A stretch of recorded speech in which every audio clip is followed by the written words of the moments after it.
¿De dónde realmente deben salir los criterios de evaluación? ¿Debo cambiar el verbo del estándar o no? ¿Cómo se hacen más comprensibles para los estudiantes sin perder su esencia? Hoy te voy a enseñar paso a paso a cómo realizarlo de manera efectiva, lo que derivará en evaluar con claridad y asegurarnos que nuestros estudiantes realmente logren sus aprendizajes. Aquí puedes ver en la pantalla la competencia escribe diversos tipos de textos en su lengua materna. Puedes encontrar aquí sus capacidades. Estas capacidades se movilizan para el logro del desarrollo de esta competencia.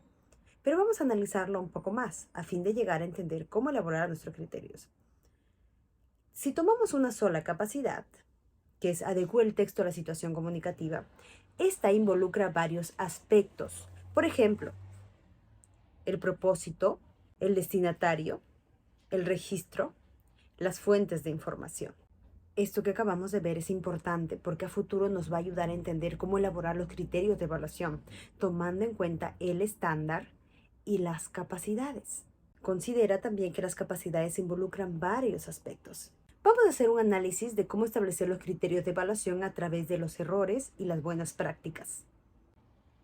Vamos a observar aquí una tabla. Estamos viendo una tabla, una lista de cotejo, y en esta lista de cotejo vemos diversos criterios que van a evaluar la competencia. Escribe diversos textos en su lengua materna. Entonces, observa esta tabla, esta lista de cotejos, y te pregunto, ¿estos criterios de evaluación están bien establecidos?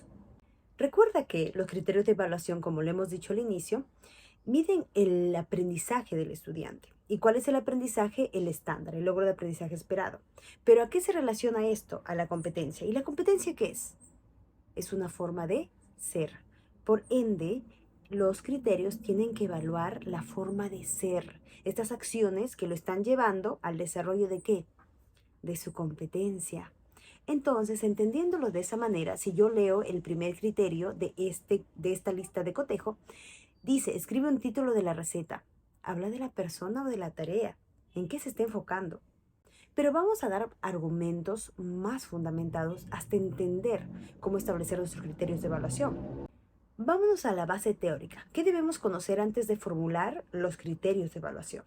La evaluación desde un enfoque por competencias no se centra en calificar, sino en acompañar el aprendizaje. Los criterios de evaluación son fundamentales porque nos permiten medir el progreso de los estudiantes en función de la competencia. Tres características fundamentales que tienen que tener los criterios de evaluación. 1. Responden a las competencias. 2. Están alineados con los estándares. Número 3. Son claros y precisos para el estudiante. El estudiante los puede entender. Aquí puedes observar un ejemplo del estándar de aprendizaje de la competencia. Escribe diversos textos en su lengua materna. Entonces, cada nivel se diferencia y vamos a observarlo porque entender esto nos va a ayudar a establecer los criterios de evaluación de manera efectiva. Dentro de este estándar que estamos observando aquí, vas a encontrar que está subrayado. Color morado, una capacidad, y color naranja, la segunda. Son 4. Vamos a señalar solamente 2. Vamos a hacer un cuadro comparativo. Organiza y desarrolla las ideas de forma coherente y cohesionada. Por ejemplo, podría ser, las ideas se centran en el tema, no se repiten innecesariamente ni se contradicen. Ahí le estamos poniendo ese plus que también nos está diciendo el estándar. Ya no estamos diciendo, por ejemplo, utiliza algunos conectores. No, le damos la información completa. Utiliza algunos conectores para relacionar sus ideas. Y le damos los ejemplos como, por tanto, por consiguiente, así pues. Esto es importante entenderlo. Vamos a hacer una comparativa del cuadro de estándar. Esto nos va a ayudar a nosotros a entender esta progresión del aprendizaje, a fin de obtener nuestros criterios con mayor efectividad. Tenemos el nivel 4 y el nivel 5. Ambos tienen las capacidades de las competencias, pero tienen algunas diferencias, las cuales vamos a ver a continuación. Descripción de la progresión según las capacidades. Vamos a fijarnos. Por ejemplo, la capacidad adecua el texto a la situación comunicativa. Tenemos que los dos contienen esta capacidad, pero en la parte roja está el aspecto en que ha cambiado. Por ejemplo, dice, y alguna fuente de información en el ciclo 4.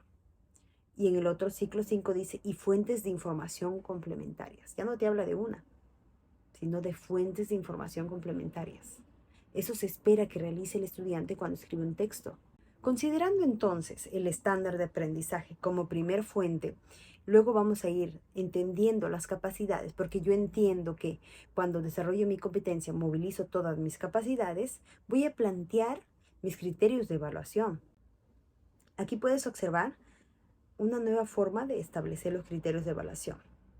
Ya no dice escribe el título del recetario, sino escribe teniendo en cuenta cuál es la finalidad del texto y a quién se dirige. Eso es importantísimo entenderlo, porque eso nos va a ayudar a establecer unos buenos criterios de evaluación. Quiero que te quedes con el hecho de que los criterios de evaluación salen del estándar y consideran ¿a qué? A las capacidades. Por ejemplo, si estamos en el nivel secundario, los estudiantes han venido del nivel 5, ¿verdad? Se encuentran en el nivel 5. Nosotros empezamos a trabajar el aprendizaje esperado nivel 6, ¿verdad? Del estándar. Primero y segundo son nivel 6. Entonces ahí tenemos que apoyarnos de la progresión. Entonces vamos a hacer esa comparativa para poder llevar al estudiante de ese nivel 5 al nivel 6 poco a poco. Entonces ahí es donde podemos encontrar estrategias efectivas. ¿Qué es lo que esperamos que realice el estudiante en este estándar, en este aprendizaje? Vamos a formular nuestros criterios de evaluación. Lo que no debemos de hacer entonces al establecer criterios de evaluación es, por ejemplo, decir, presenta un dibujo bonito, utilice colores adecuados, hace un trabajo ordenado. Eso es muy general. Los errores es que no están alineados a una competencia, porque no demuestran una forma de ser, no están alineados con ese aprendizaje que esperamos, sino habla simplemente de la forma de presentar algo.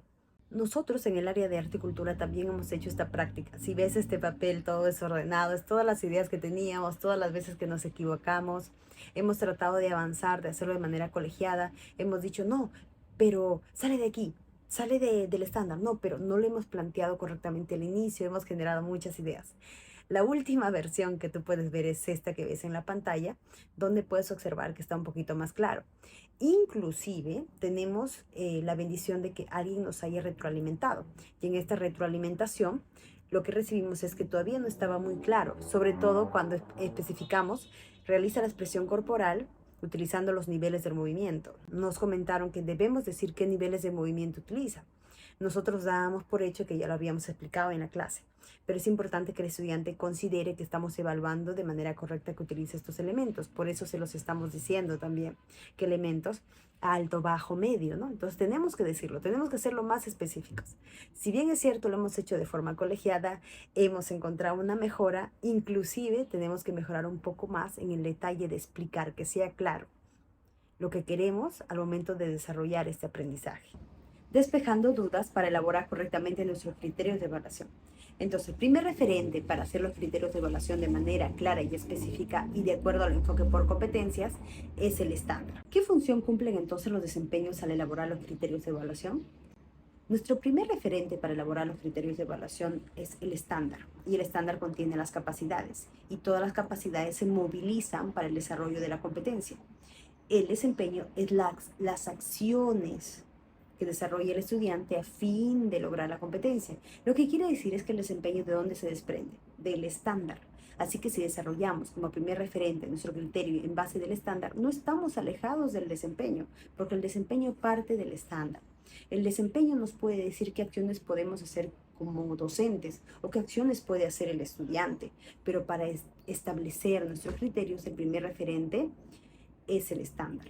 Hay mucha confusión en cómo elaboramos entonces los criterios de evaluación por la terminología que utilizamos en cada una de nuestras instituciones educativas. Pero sé ahora que a pesar de todo lo que hemos hablado, todavía te quedan dudas. Por ejemplo, puede ser que una de las dudas sea, ¿de dónde realmente deben salir los criterios de evaluación? ¿Debo cambiar el verbo del estándar o no? ¿Cómo se hacen más comprensibles para los estudiantes sin perder su esencia? Te voy a explicar de la manera más práctica y sin perder el enfoque por competencias. ¿Cuál es el punto en común entre todo lo que hemos escuchado? Después de preguntar a docentes exitosos, personas que conocen de pedagogía, especialistas pedagógicos, te voy a dar una respuesta práctica sin que te quede alguna duda. Todo dentro del enfoque por competencias, así que atenta y atento. Primero, dentro del punto en común entre todos estos especialistas o personas que pregunté, todos coinciden en que los criterios de evaluación salen como primer punto del estándar de aprendizaje. El estándar nos dice lo que espera que logre el estudiante en relación a la competencia, el aprendizaje esperado. ¿Qué diferencias encontré en todas estas explicaciones? ¿Se debe cambiar el verbo o no al formular los criterios de evaluación? ¿Cómo hacerlo entendible para el estudiante sin bajar el nivel de exigencia? Estos dos puntos son los que no me quedó claro porque muchos de ellos cambiaban sus ideas.